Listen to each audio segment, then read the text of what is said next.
Why did the most popular girl in school destroy her own life? Harper was the kind of popular that made other girls either worship her or secretly hate her.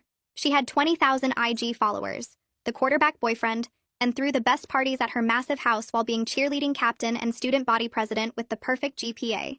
But then something changed right after winter break and nobody could figure out what the hell was happening. Harper showed up to school that Monday looking like she hadn't slept in days with her hair in a messy bun and wearing sweatpants.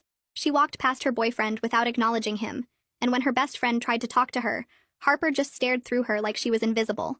During lunch, instead of sitting at her usual table, Harper sat alone in the corner deleting every single photo from her Instagram.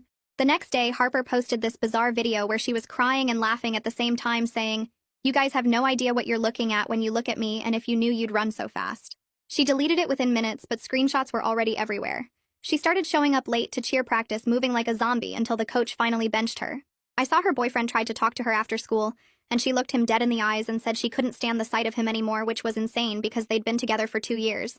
But that was just the beginning of Harper completely unraveling in front of everyone.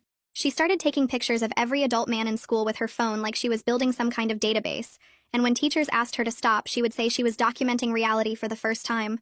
She removed every photo from her locker, including family ones, and replaced them with missing persons posters she'd printed from the internet.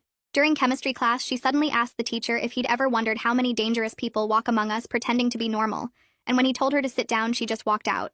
She started avoiding going home, and would sit in her car in the parking lot for hours, just watching her house from across the street like she was scared to go inside. Harper started leaving notes in the principal's mailbox every morning at 6 that said things about checking criminal databases and background records according to the secretary who opened them. She would flinch whenever adult men walked past her and started recording conversations on her phone whenever her father's name came up like she was gathering evidence.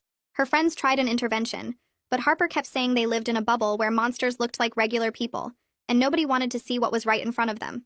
She stopped wearing makeup and started wearing her dad's old college sweatshirt every day, but would pull at it constantly like it was burning her skin.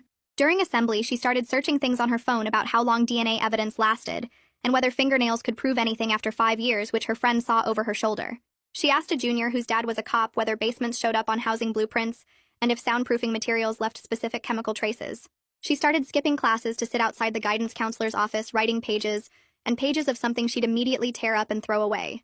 Then Harper did something that made everyone realize this wasn't just a weird phase. During the school assembly where she was supposed to give a speech about the fundraiser, she grabbed the microphone and started talking about how everyone was living in a fantasy and that she'd discovered something that changed everything, and she couldn't pretend anymore.